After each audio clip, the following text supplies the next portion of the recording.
Dalas na atang overtime mo. Daming trabaho eh. Asawa ko siya. Ex-husband. Ayoko maging kabet.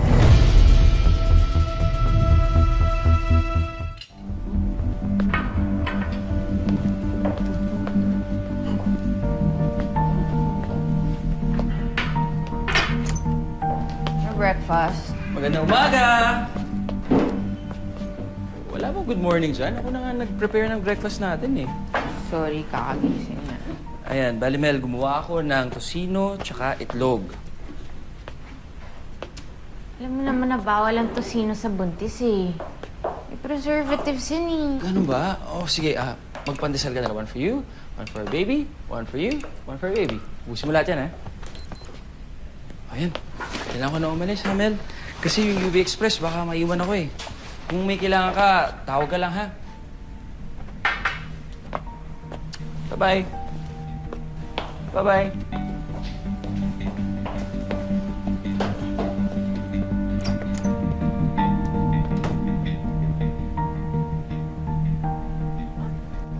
Oh, Paps. Parang tagal mo. Akala ko, hindi ka na darating eh. Pasensya ka na, naglambing na si Mrs. eh. Wait, ikaw talaga, Nestor. Buntis si Melissa. Gusto mo pa rin bang mag-sexy time? Abay, kung dumi ng isip mo, eh, lambing lang. So, naghanda ako ng konting almusal. Diba? Wala, buntis si Mrs. Tigilan mo na nga yung kakatawag mo kay Melissa na Mrs. Hindi naman kayo kasal eh. Kasal ka pa rin kay Joanne. Tol, salamat sa paalala. You're welcome, pare. Isang taon na kaming hiwalay ni Joe. Mula nung mabuking niyang may relasyon kayo ni Melissa. Pare, ano ba? You had a great thing with Joanne. Bakit ba sinayang mo?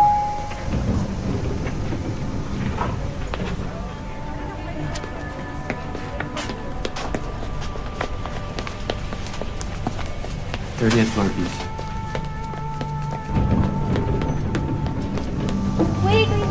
Wait. Wait lang. Thank you.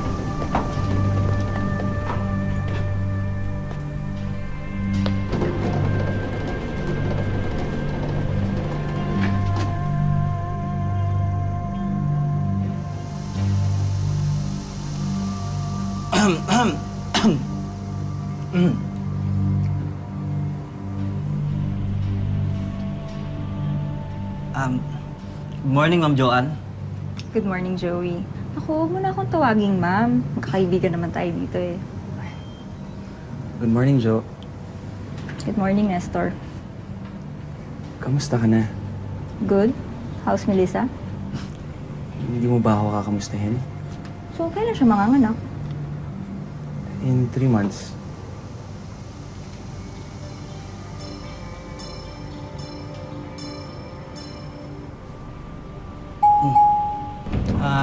Dito na kami, Ma'am Joanne. Ay, Joanne pala. Ano, Nestor, tara na. Hi, Joe.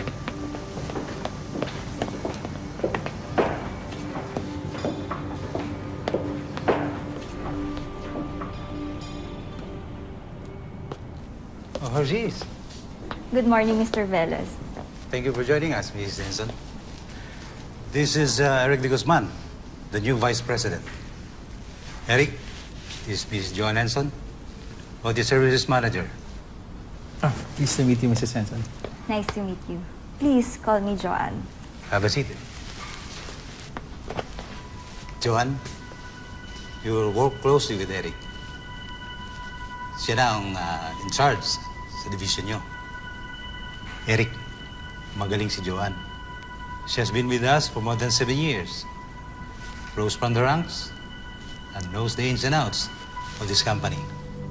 Ako, sir, masyado niyo naman akong binibuild up. Baka masyado mag-expect si Mr. de Guzman. I'm sure na hindi mo ka di-disappoint. And please call me Eric. Magaling kumilatis ng tao si Eric. More than 20 years of experience in accounting industry. I think you will work well together. So, what's first on your agenda, Eric? I want to open new positions sa department mo. And I want to focus sa strengthening ng audit services ng company. That's great.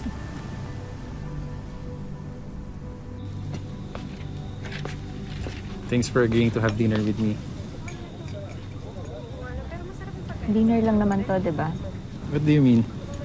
I mean, hindi naman tayo nagde-date. I want to know you better, other than a colleague. Complicated yan. Mag-office mate tayo. Superior kita. Wala namang batas na nagsasabi na bawal magligawan ng magka-opisina. Ano you know of office romances that failed? Isa na yung sa akin doon. John, don't get me wrong pero nag-research kasi ako sa status mo. Yun, hiwalay ka na sa asawa, pero kasal pa kayo. Kaya pala in-address ka ni Mr. Velez na Mrs. So, okay lang yun sa'yo? John, minsan lang ako magkagusto. And nung una kita nakita, nagustuhan agad kita. And lalo kita nagustuhan, nung lalo kita naikilala. Eric, hindi pa ako ready for another relationship. Pero, bibigyan mo ba ako ng chance?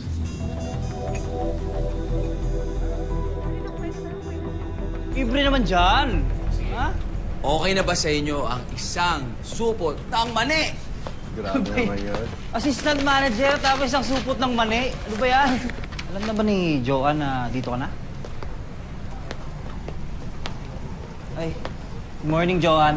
Morning. Nestor, anong ginagawa mo dito? Naglilipat. Na-promote ako. Promote? As what? Assistant manager. Ah,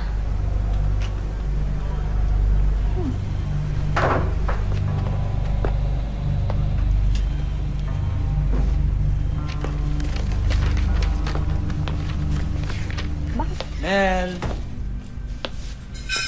May dala akong manok para sa'yo. Dapat nagsabi kang magdadala ka ng ulam, hindi na ako nagluto. Pasensya ka na. Gusto lang sana kitang surpresahin eh. Ano meron? Nayos mo ba yung separation papers mo? Hindi pa. Alam mo, ayusin mo na yan. Ayokong lumaking bastardo anak natin, ha? Oo, asiksusuhin ko yun. Ano Salamat. nga meron? Naalala mo yung nakwento ko sa'yo na nag-apply ako sa HR department namin? Mm. Natanggap ako sa trabaho. Talaga? Oo. So, covered na ang future ng baby natin. Oo naman, kahit dalawa pa maging anak natin. Joke lang, joke lang. Mahirap kaya mabuntis. Alam ko, Mel, maraming salamat. Alam ko, malaking sakripisyo sa'yo yung pagbubuntis mo at syempre, yung pagiging nanay sa magiging anak natin. Kaya ka na. Salamat.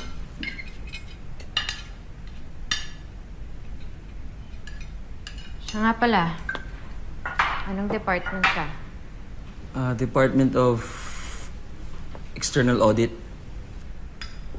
Sino boss mo? Hindi mo kilala. Bago eh. Sino nga boss mo? Si Mr. De La Cruz.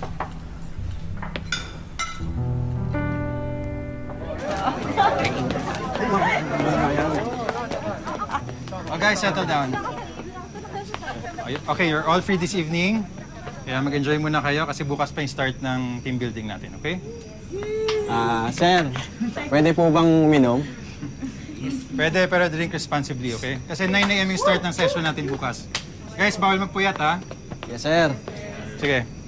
Uy, Nestor, di pa tayo nagsa-celebrate sa pagbabalik mo ah. Libre ka naman. Isang round ng beer dito sa bar.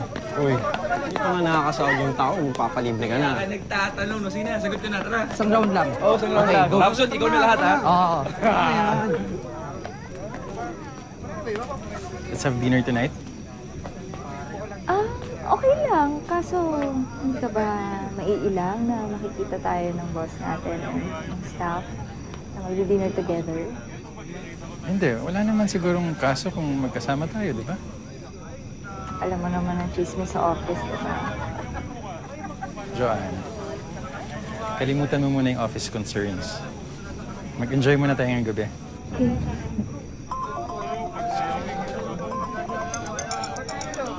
Kapatid ko? Go ahead, sagutin mo. Excuse me. Hello? What? Saan? Ano, kanina lang? Sige, sige. I'll be there. Bakit? May problema ba? Si Mami kasi sinugod sa ospital. Nagreklamo daw ng chest pain. Joanne, okay lang ba kung babalik ako sa Manila? Oo naman, okay lang. Ako nang bahala magsabi kay boss. Are you sure? Oo naman, Joanne, pasensya na. I'll make it up to you. no problem. Sige, I'll go ahead. Ingat ka. Okay.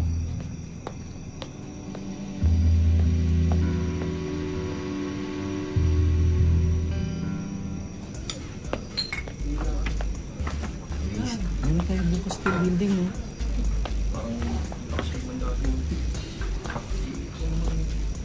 Oh, si Ma'am Jo, ano? Jo, isa ka lang ah. Gusto mo, samahan mo muna kami doon, nag-iinuman lang ang barkada? Ay, hindi na. Baka makaistorbo lang ako dyan. Hindi, gusto nga nila kasama ka eh. Bakit? Ikaw ba? Gusto mo akong kasama?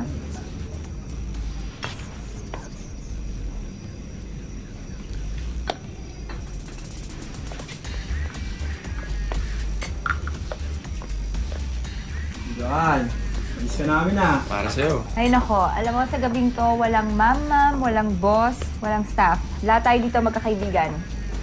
Tama. O nga, bago naman lahat yan, magkakaibigan tayong lahat, di ba?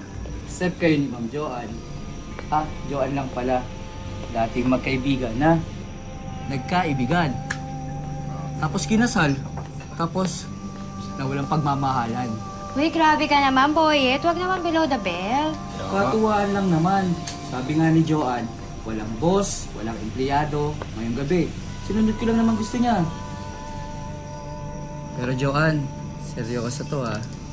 Pero alam mo, Joanne, ang galing mo magdala ng problema. Tuloy ka lang sa trabaho. Pero ano talagang nangyari? Oo nga, ano nga talaga nangyari? Store, sagutin mo na yan. Kanina pa yan. Iunahin mo na yan, Tol.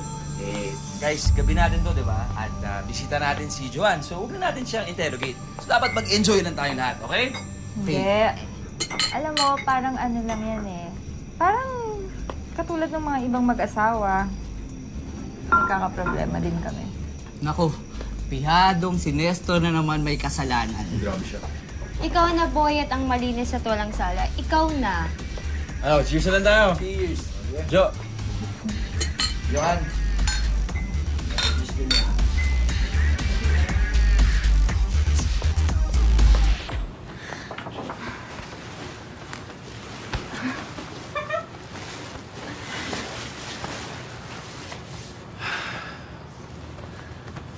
Jo, ngayon ko na sana sasabihin sa ito. Kasi baka mamaya hindi na ako mabigyan ng pagkakataon ulit eh. Jo, sana mapatawad mo ako kung nasaktan kita noon dun sa pagtaksil ko. Tsaka maraming salamat at hindi mo ako hiniya sa mga kaibigan natin.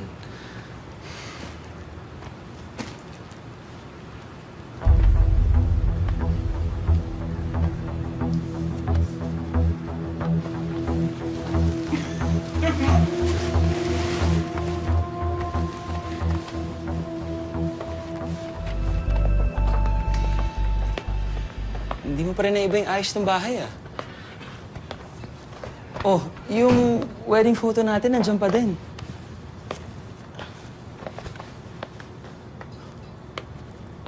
Salamat. Nestor, kailangan nating mag-usap.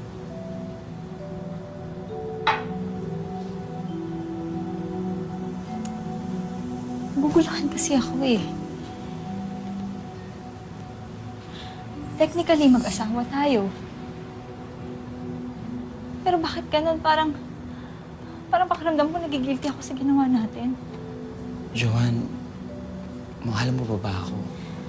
Pero may anak na kayo ni Melissa. Magkakaanak kayo. Hindi ko alam ba't ako nagigilty dahil asawa mo ko. Ang unfair ng mundo.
Basta tignan na natin to, ha?